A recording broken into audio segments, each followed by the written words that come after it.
which is why. Good evening. I'm the Reverend Sarah Otterstall. I am the rector here at Grace Episcopal Church, and it is my honor to welcome you to Grace for this evening's author talk. Reverend Cornwell's book, Daring Adventures, Helping Gender-Diverse Kids and Their Families Thrive, is an important book, and this is an important conversation. Right now, according to the website Trans Legislation Tracker, there are over 350 pieces of anti-trans legislation pending in the United States, and that number is rising. Daring Adventures is about making our homes and our churches safe places for all of God's children to flourish as the beautiful people God created them to be. The Reverend Rachel Cornwell is a United Methodist pastor serving Dumbarton United Methodist Church in Washington, D.C. Rachel is the mother of 3 amazing children, the youngest of whom first came out as transgender when he was in first grade. Grace Church is delighted to have Rachel's family exploring faith as a part of our community. Daring Adventures is Rachel's first book and probably not her last. I don't know. This evening, Rachel will be in conversation with our friend, Jen Danish. Jen is the head of our affiliated school, Grace Episcopal Day School. Jen has 26 years of experience teaching and serving in administrative roles in independent schools. Jen has a trans feminine adult child. Rachel and Jen, thank you so much for being here with us this evening, and thank you for sharing this important conversation with us. Take it away, my friends. Thank you, Sarah. Hi. Welcome, Rachel. It's nice to see you. Thank you everyone for coming. It means a lot just to have people care and want to have this conversation and learn. Yeah, definitely. And nice to see some friends here tonight. So. I'm going to let you start, right? You were going to maybe do a reading or introduce the book to us. Sure. And then I'm looking forward to this conversation. Me too. So I'm Rachel, and as Sarah said, I'm a mother of 3 kids, including one who's transgender and a pastor. And Evan, our youngest child, came out when he was very young and knew very clearly who he was from a young age. And so it was really a journey of ours, my husband and I, Marcus, to catch up with who Evan understood himself to be. And I had started writing down some of our experience early on, questions that were coming up and things that I was learning, thinking I wanted just to remember it. And at some point, maybe I would write a book. And thought about writing a memoir initially, but I realized that the world is full of memoirs and full of excellent memoirs, and especially memoirs written by trans people, which are really important for people to read. And I also realized that our experience is not normative. It is one experience of a family with a trans child, but there are lots of different experiences out there, and so there were a lot of things that I didn't know. So I started doing some interviews I ended up interviewing about 20 families with kids different ages, stage of life, different types of journeys, and then started pulling out common threads that I heard in these conversations and that resonated with me. And so that's how this book came to be. So I thought I'd read just a little bit from the introduction. Although it's not always been as visible as it is now, transgender and gender nonconforming people have been a part of every culture and every community since, forever. In the past few years, gender diversity is starting to be more accepted in the world, albeit also more controversial in some circles, and transgender and non-binary young people are now much more visible in popular culture. They now have the space, the terminology, and the role models to help them live openly as their authentic selves. Whilst transgender and non-binary people statistically make up less than 1% of the population in the United States, and my son Evan would have me insert here that still is 3.3 million people, so it's a significant number. The highest percentage of individuals identifying as transgender and non-binary are currently between the ages of 13 and 17. Transgender and non-binary persons belong to every racial ethnic group, every class and geographic region, and, this surprises many people, every religion and political persuasion. They are our neighbors and coworkers, friends and family members, and yes, our children. Religious and cultural influences can still make it more difficult for young people to come out, to recognize and affirm their gender identity. Being a Christian, for example, doesn't mean you can't or aren't or won't be transgender, but it can mean that your family and or your community may not as readily accept you as you are. Being a Christian, especially if your experience of Christianity is more socially and theologically conservative, in fact, can lead to greater instances of rejection by parents, families, and faith communities who cannot reconcile their religious beliefs with a child's evolving gender identity. This rejection of gender identity extends beyond family and interpersonal relationships too, as religiously based bigotry against transgender people has been enacted into law. And as Sarah was referencing, the number of laws this year. When I wrote this, there were 300 bills in 2002. This year, they've gone up to 350. Laws which are largely backed by social conservatives, many of whom are Christians. I'm writing this book for kids who are exploring their gender identity, especially the ones who live in communities that are not as open and affirming of gender diversity, and for those families with gender diverse kids looking for support, guidance, and hope that they and their kids are going to be okay. If you are reading this book, and if you are here tonight, it is likely that you share my commitment to learning, growing, and creating more safe spaces where these kids and families will be welcomed with open arms and surrounded with the love and support they need and deserve. So I'm really grateful to Grace, not only for hosting this event tonight, but also for being a safe landing place for my family. We came to this church after I had served Silver Spring United Methodist Church for 11 years and decided for many reasons that I had done what God had called me there to do, and it was time for a new phase. And because we weren't in a local church, and because at that time Evan was starting to explore his gender identity, and because the United Methodist Church is not in all places an affirming space for transgender kids, we ended up here.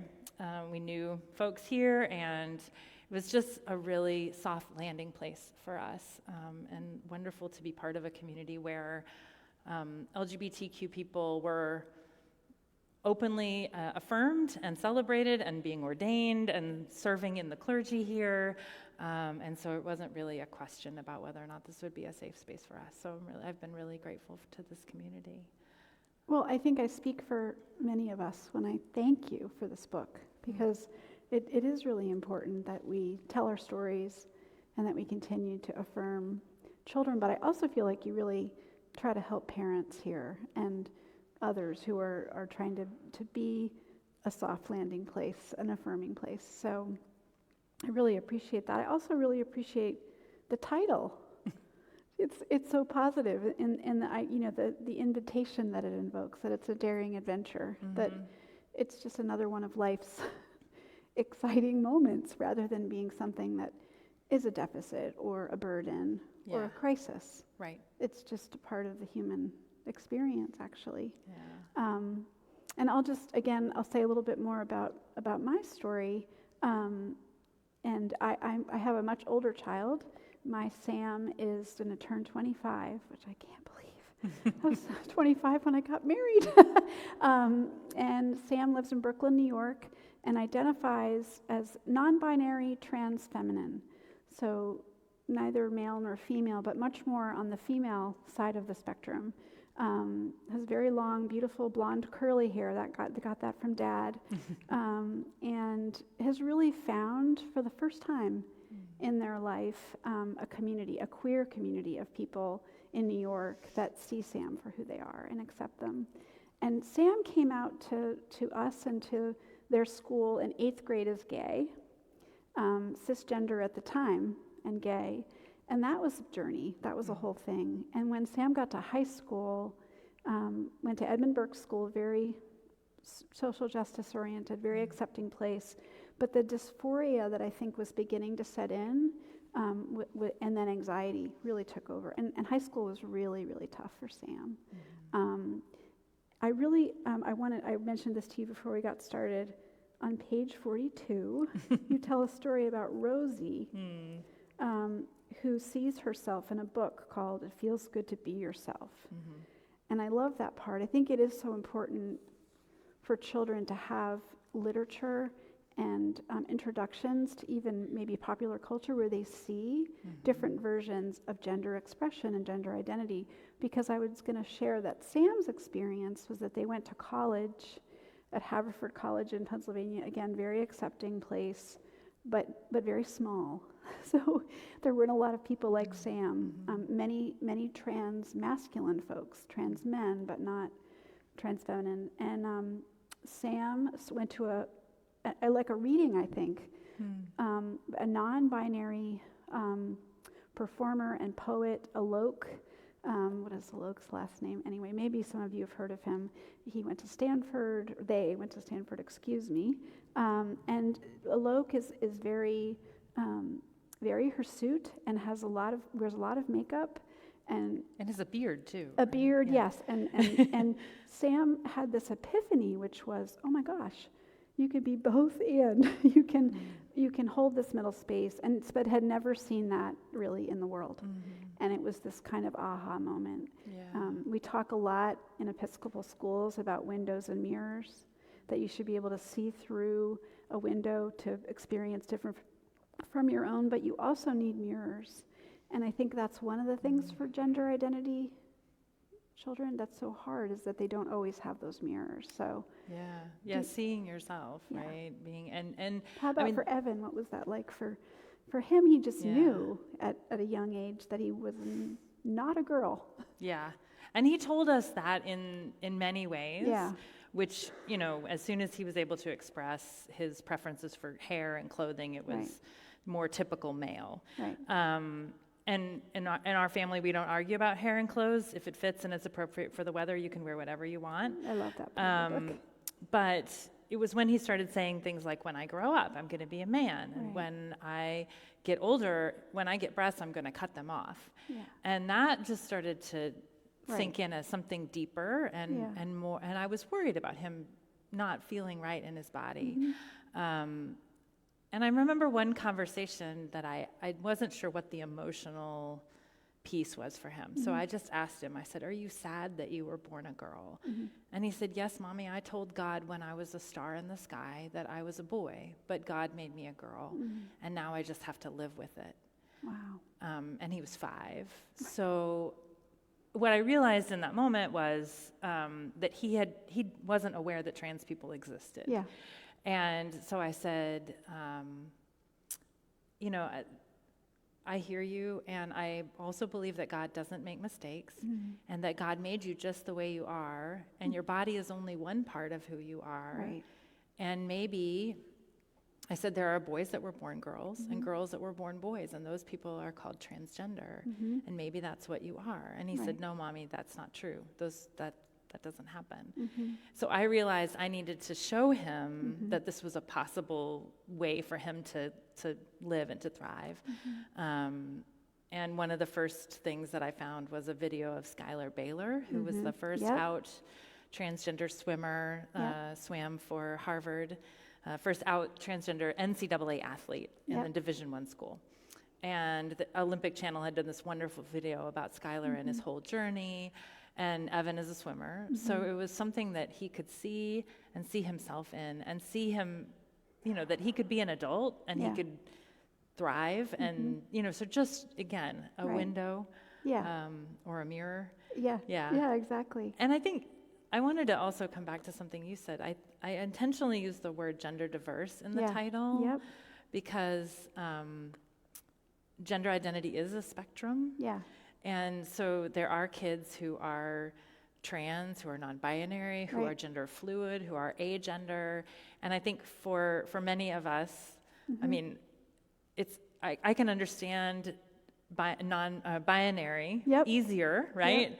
Male to female, female to male. I think that's a little bit easier. Yeah. And then, but there's a wonderful playfulness and invitation and exploration, I think, that's happening with the way that gender is being expanded in this moment, and I'm grateful for it. I'm grateful for people like Sam who refuse to fit into, Right.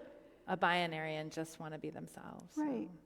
And we have to figure out ways to adjust to the middle space, whatever it is, the tension, rather than being a clear compartment that we can identify. I wanted to ask you, and I'm not sure it comes up in the book, or maybe I'm just not remembering, but how did you deal with yourself, moments where maybe members of the family, your family, like extended family or friends, get stuck or just can't kind of, like I know with our experience, that's been challenging. Like the grandparents constantly misgender still. And Sam, actually, the good news is when you get to be 25, you can also let some of that go more easily than when you're first coming out. Yeah. But how do you have stories or experiences of ways that you've managed that? And you're a clergy person too, so you're good at this anyway as a profession. But I know that it's hard because you're feeling the feelings of protection for your child. So do you have any? I mean, we've been so fortunate that yeah. we've had such a supportive community, and mostly I have found people are curious, right? Or they have questions. And early on when Evan transitioned, he said, "Mom, I don't want to use the word transgender at school because kids don't know what that means." Right. And then they asked me questions and I don't know how to answer them. And I said, "You don't need to answer those questions. You just be you and let the adults answer the questions." And so I felt, because he was so young, part of my role was I need to learn so I can help other people understand. And I also try to come out from a place of empathy, right? Yeah. I wanted to be a supportive person, but there was a whole lot I didn't know about this as a heterosexual cisgender woman. Right. So I understand what it takes to learn. And so mostly for us, we've been lucky. It's just people asking questions from a genuine place of wanting to understand. Yeah. But I have interviewed people for the book, and I have other people in my life whose families have not been as supportive. And you have to draw boundaries or choose to not have relationships with certain people, and that's very, very difficult. Yeah, it's hard. I used to really have to, get my courage to take Sam shopping. Because I was prepared to fight the fight.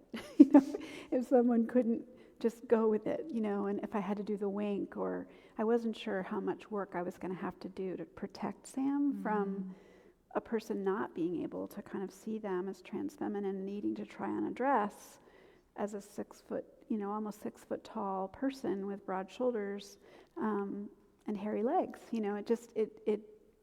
I was worried in those moments, but I also really surprised myself, and people surprised me.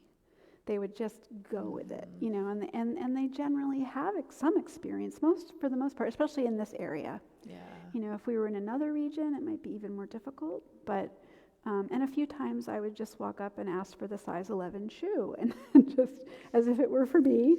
And Sam would just kind of wait, and we found a rhythm. Although that continues to still be the hardest thing as a trans feminine person is just to go out confidently and not worry about. The commentary isn't so much it. I don't know. I've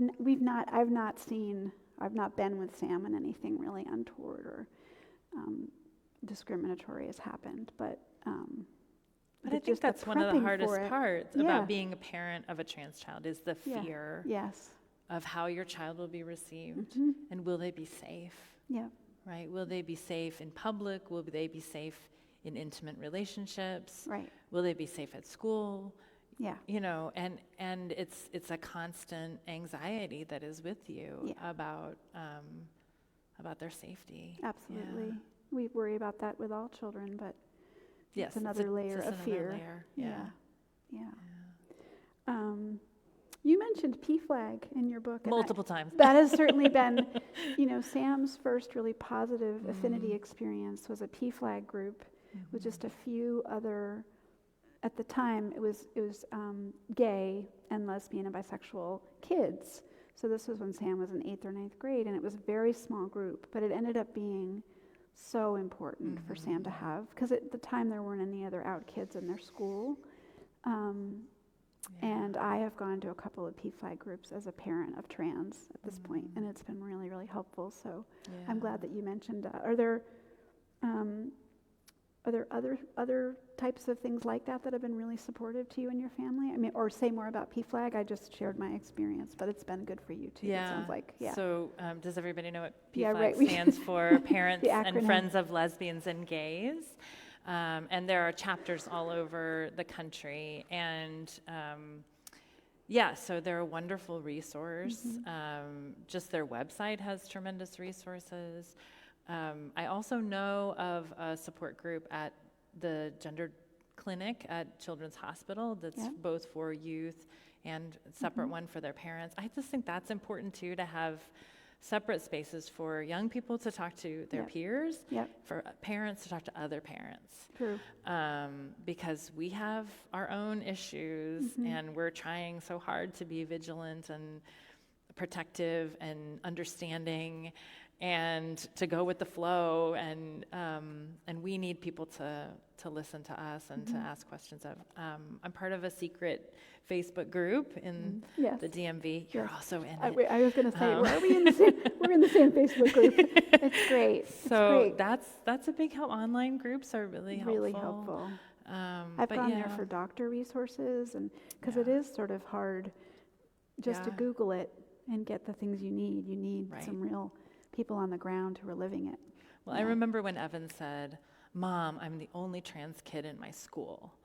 600 kids. And I was like, I don't know if that's true, but I know what you feel. You feel alone. And so I feel that too. Like, let's find some people. Let's find our people. And that's one of the things that I said in the book, is just what a gift having a trans child has been to me, that I now have this community of gender diverse people in my life that I may not have had otherwise. And so that's a real gift. But I definitely recommend parents finding other parents to talk to. Absolutely. Because you also talked about, I really love the part in the book where you talked about having to be the expert.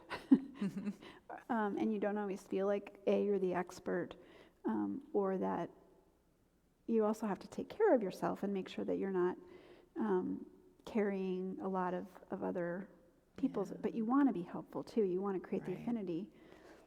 Did I catch that? Did I get that right? Just that tension. I thought you did a really good job of explaining that. Yeah, and even going around talking a bit about the book, I've tried to be very conscious of staying in my lane too, as a parent and as a pastor, but I'm not a trans person. Right. And so I don't want to speak for all parents of trans kids. Yeah. I certainly can't speak for the trans experience. So I think it's really important too to recognize that there are commonalities, but everybody's journey is different. Yep. Which is part of what makes this such a challenging issue when we talk about legislation or healthcare protocols or whatever, that there's a certain expectation, right? That this is how it unfolds, or this is how it always is. And it's not. It's very individual. And so taking the time to really understand your kid, having the support around you to be able to say, to really discern what's right for your family and your child, is really important. I think. And to follow their lead. And I continue, I mean, the greatest learning I do, I think, a lot of the time is my time with Sam and the things that get shared. Just a really quick funny story. Sam had a freshman year really wonderful opportunity to intern in Jamie Raskin's office. And of course had to wear a suit every day, which was torture. And at the time Sam hadn't quite sort of transitioned to having different hair and wearing makeup, and so was still very much a male-bodied, cisgender-looking person, but was really beginning to lean into this identity and think more about it, and actually had a cab ride with Congressman Raskin, where Sam took it upon themselves to explain it all to Jamie.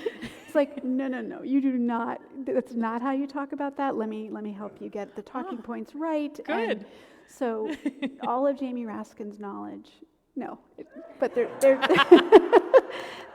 a, and I love that willingness to let others in or guide them, and Sam's done a lot of advocacy both at Edmund Burke and at Haverford with bathrooms and affinity groups, and just drafting off of that energy and learning from it while it's happening has been so helpful to me as a head of school. I mean, a lot, and it helps me also really, I don't know about if this is your experience, but really being able to understand the full notion of belonging and difference, that there's just so many lived experiences. I loved how you just captured that you're in one lane, you're having one experience, and that doesn't make us the knowers of others, right? I think you bring up an important point about advocacy too. Yes, right. That that's in the book. I think parents have an important voice. Yes. And advocacy, we have a lot of privilege. My kid is well-resourced, well-loved, male presenting, right? And so we just this week, Maryland, that there's a House bill to save girls' sports, to prevent transgender girls from participating on sports teams with biological females. So I talked to Evan about it, and he's an athlete, and I helped him write a letter. And I said, the reality is where we live, this is not going to make out a committee. Right. But there are places where these laws are being passed. And also the target of these laws are trans girls. It could affect you, but most likely it won't. But that doesn't mean you shouldn't speak up and share your voice on this issue, because you have an important story to tell. And so I think as we feel comfortable moving into that space of advocacy, whether it's church or legislation or your broader community, your school, I think it really matters. And those of us who have privilege, are responsible for also uplifting other voices and using what we have to try to change things. Absolutely. Yeah. Well, I wondered, do we want to turn it over to others for questions? Do you think it's a good time for that, I think Sarah? we have some other experts in the room too. Yeah, So. Absolutely. We're not the only.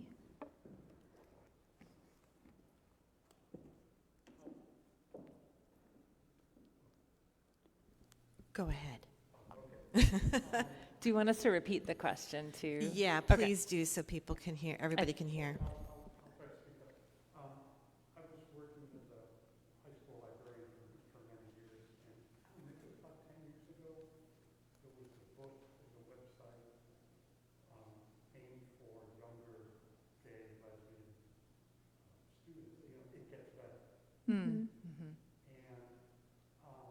it was basically to encourage them not to despair, whatever they're going through at the moment. Yeah. And it's been a while, so I don't know if in that book and in their stories of trans adults that also would speak to you. Yeah. Or is there something like that? Yeah. So Jerry's talking about the Trevor Project, which is also a wonderful resource. And they had a campaign maybe 10 years ago. It gets better, having LGBTQ adults talking about their experience as adults and as kids, and encouraging young people to not give up on themselves. There are very high rates of suicide and self-harm especially among trans kids. and young adults, and especially when they are not affirmed and accepted by their families. So that's part of the reason why family acceptance and just having one affirming adult in a kid's life can make a huge difference. So yeah, I think the Trevor Project is a great resource, and they do include trans adults in that. But it's interesting, I will say, things have gotten better Yeah. since that book came out. And like for Sam, for example, things weren't so great in 2006, 2007. I think Sam was having an emerging sense of identity. And I remember Sam seeing that book and saying, I don't want to wait. Why do I have to wait? And I really struck me. Yeah. And I think too, there's a little bit of tension between the gay community and the trans community. It's important to call that out because, like Sam will say, gay marriage is not enough for me to be happy about and celebrate. Like, that's a wonderful thing and that's a great privilege. But for trans folks, again, there's this legislation that's smacking right up against our very existence and some of our other basic rights. So again, I think we all wish there's ways in which there's such overlap and these communities do support each other. But there's also ways in which the experience of being trans right now in our country, there's a perilousness around it that's really challenging. Yeah. So You're absolutely right. yeah. Other questions? Well, while we're waiting, I have a question. And actually, I'll toss it to you first, Rachel, and then I'll ask a similar question of you, Jen.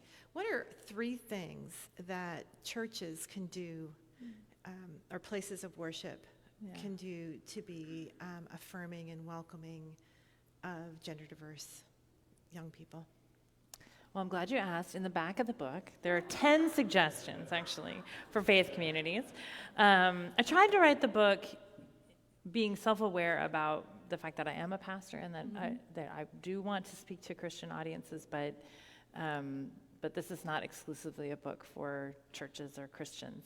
But I would say that pronouns, right? And I loved that you have on your name tags, people have their pronouns. So just normalizing that is one symbol that you accept and celebrate gender diversity. I think also looking at the language that we use, and this is it's so ingrained in us, but often when we're working with kids, we say boys and girls, or brothers and sisters, we say in church a lot, right? And that can be exclusionary to people who don't fit within the binary. So being creative about language, right? And talking about, siblings and friends, calling kids friends, right? And then having representation. So, in your sermons, talking about trans people, in your children's library, having books that celebrate gender diversity.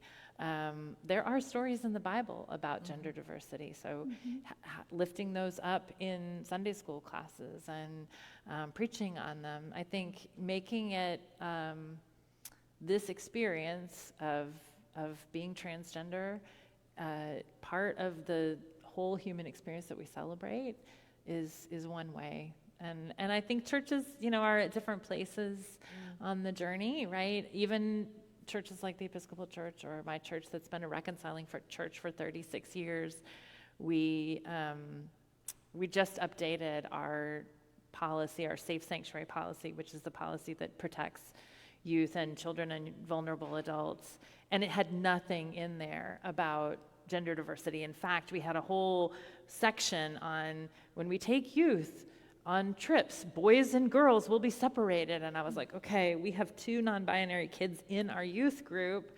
Right. We need to update this language. So updating policies and forms and language on our website and all of that outward-facing stuff too, I think and having those conversations internally too, so that it's one thing to hang a rainbow flag outside, but it's another to do the work to make sure that people are really ready to at least have enough knowledge and familiarity to be respectful and kind. Thank you. Is that any different for schools, Jen? You know, I think schools, where you started. For me, I feel really strongly about loosening the binary. I go to a lot of conferences where I feel like heads of school and administrators who are cisgender or who are straight feel like the first thing they have to do is fix the bathrooms and the locker rooms. And it's just like, okay, that's a little far down the road. Like actually not saying boys and girls and being really mindful of loosening the binary itself, which is a little harder, right? It takes a little more work and time and training the brain. So, and then the literature, right? The representative stories for kids is really important. I do think the more that kids, again, can have the mirrors too, is really important. We actually have, one of the things I've been really moved by at Grace Episcopal Day School is that we now have 7 families at our school, with many more applying, who are either same gender or where one parent is transgender. And we're a school of 100 students. And so for me, again, to think about the Episcopal Church and the journey that we've been on to be more inclusive around in many different ways, but particularly around gender and sexuality, it just feels like we're making a lot of good progress to sort of tell that story, that we are a safe place. We do value belonging for all. And I remember, some of you may know that I worked at St. Patrick's in Washington for 14 years in admissions before becoming a head.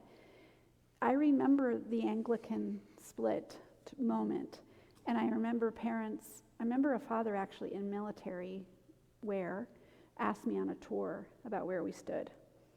And it was really a question of, I'm not comfortable with homosexuality, so I'm hoping that's what you are going to tell me. And so it was sort of like, well, no, that's not where we are. And but it was interesting. It was a different time. There was a shift happening, and to see so many families flock to our school without question, really, not even really having to kind of drill down or work very hard to understand if they will be accepted. To me, feels like a really beautiful moment. A lot of progress has been made. We do have more kids who are saying things like, I'm they, them. And again, there's not really a lot of conversation or worry or questioning happening. It's just more of a statement. And just like they might say, I love soccer, or you know, I'm interested in anime. You know, it just seems like it's part of that long identity journey, and I think that's really hopeful that there's space for them to do that. Yeah. Thank you. Are there any more questions from the floor here? All right, seeing none. This is the book, and there's a box in the back. And our friend Rachel will be in the area behind you, that little foyer area, we call a narthex. It's our exclusive language. It is. It's very churchy language, but we call it a narthex. It's actually the foyer. And and Rachel will be back there signing books. And how much are they, Rachel? $15. $15. You get the friends and family discount tonight. Oh, great. And I believe she does take Venmo. Yeah. Thank you. Can I just close by reading Absolutely this poem from the I front was of the hoping book? you were going to do that. I was just going to ask the if you poem would to do close? that. Yeah. All right. So I didn't Mind write meld. this poem. It's a poem by the Reverend Asher O'Callahan, who's a Lutheran pastor, a trans man, very graciously allowed me to adapt this a little bit and include it in the book. And I love it so much. And I just wanted to leave you all with this. It's a new creation story for trans and non-binary people based on a poem by the Reverend Asher O'Callahan.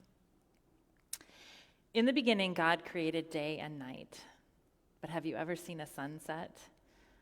Trans and non-binary people are kind of like sunsets, full of 100 shades of color you can't see in plain daylight or during the dark night. In the beginning, God created land and sea. But have you ever seen a beach? Trans and non-binary people are kind of like beaches, an oasis that's not quite like the ocean, nor quite like the land. In the beginning, God created birds of the air and fish of the sea. But have you ever seen a flying fish, or a seagull, or a puffin that swims and flies? Trans and non-binary people are kind of like those amazing creatures. We spend our time between the water and the land, creative combinations of characteristics that blows people's minds. In the beginning, God created male and female in God's own image. God created them. So in the same way, God created people with genders beyond male and female in God's own image. God created them.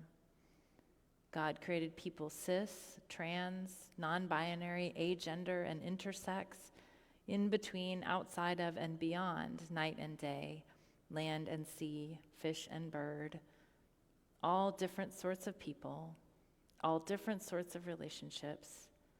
God created them from love, and to be loved. God created them all in God's own image, and God is still creating them. Amen. Thank you for being with us, both of you. Thank you to all of you who have joined us this evening, and to everybody who views this and watches it. I hope that you will share it and share the hope that was expressed here this evening. Thank you very much. Thank you. You too.